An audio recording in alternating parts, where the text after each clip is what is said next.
শরীক না করা। যখন কোন সমাজ থেকে তাওহীদ বিদায় নেই, তখন সেই সমাজ আলোর পথ হারিয়ে অন্ধকারে জাহিলিয়াতে নিমজ্জিত হয়। ইতিহাস সাক্ষ্য দেয় তাওহীদবিহীন সমাজ কখনো ন্যায় ও মানবিকতা ধরে রাখতে পারেনি। আজকেও কোন সমাজে যদি তাওহীদ না থাকে, তাহলে সেই সমাজ কোনোদিন মানবিকতা ন্যায় ধরে রাখতে পারবে না, সেই সমাজে কোনোদিন শান্তি আসতে পারবে না। সম্মানিত উপস্থিতি, আসুন এবার আমরা জেনে তাওহীদবিহীন সমাজকে একটা সুশৃঙ্খল ও শান্তিপূর্ণ সমাজ দ্বারা।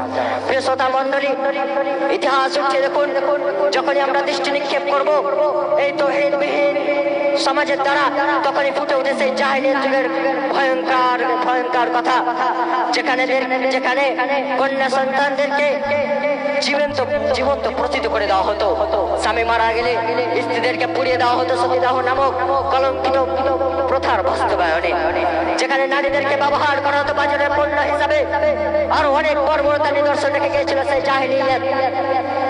তবে কি আমরা এই কথা মনে করব যে সেই জাহিলিয়াতের শিক্ষা ছিল না, তাই তাকে জাহিলিয়াত বলা হয়? না, কখনো না।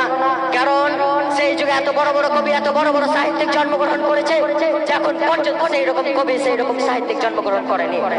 সম্মানিত উপস্থিতি, অনুরূপ ভাবে যদি আমরা দৃষ্টি নিক্ষেপ করি সেই ফেরাউনের জাতির দিকে, তাহলে আমরা সেখানে